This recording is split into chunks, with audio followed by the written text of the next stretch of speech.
In design, you try and solve a big problem, and there's many facets to those problems. And so you start with what you know and what you know you can do.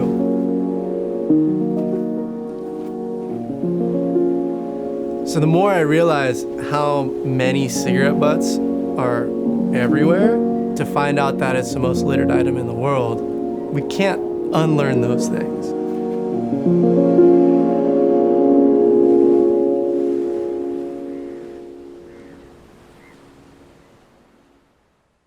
Environmental studies have found an estimated 1.7 billion pounds of cigarette butts end up as toxic trash each year. And tonight's story is about the environmental damage cigarette butts have on local beaches. Gabrielle Mays joins us now with more. Gabrielle?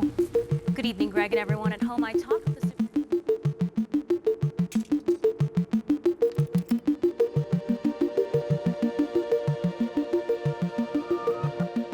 So my name's Taylor Lane, and I'm the creator of the Cigarette Surfboard, where we take cigarette butts picked up off the beach in California and turn them into functional surf craft.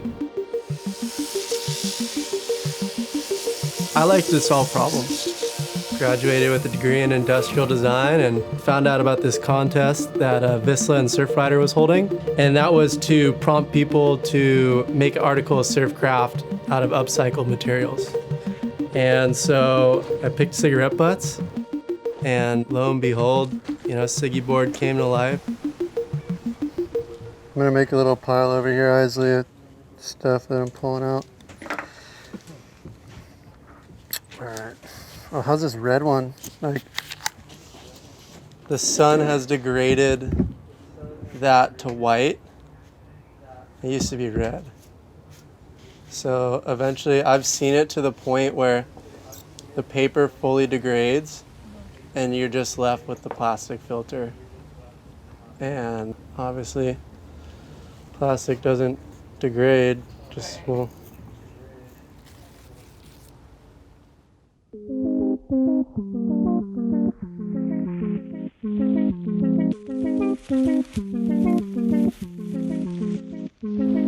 All of our cigarette butts come off the beach.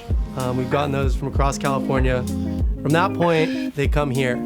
And we go through sort of a purification process. We sort of flatten them down, and we can make artwork into them.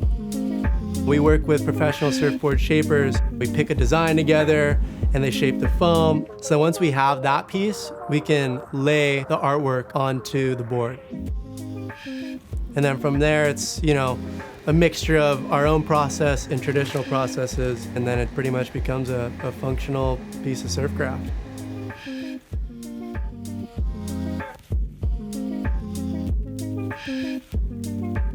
So we entered the Siggy board, and it ended up taking first place at the contest, and news of it went pretty viral.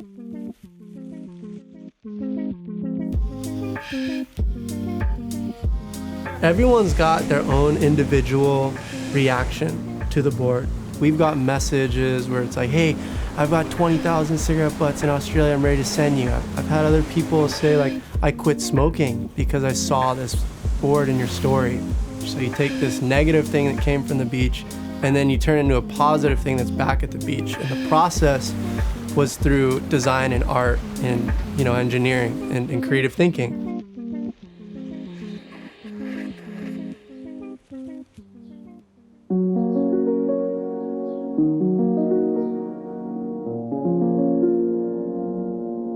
The board is designed to prompt the conversation. It's not a solution to the problem. It's to show that this is something we should talk about. And then it becomes, what can we do?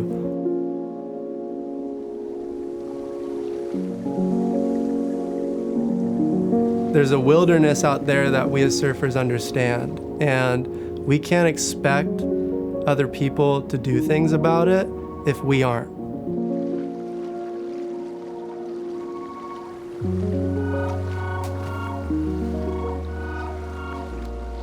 I think if this project's made me realize anything, it's the accumulative action of small things.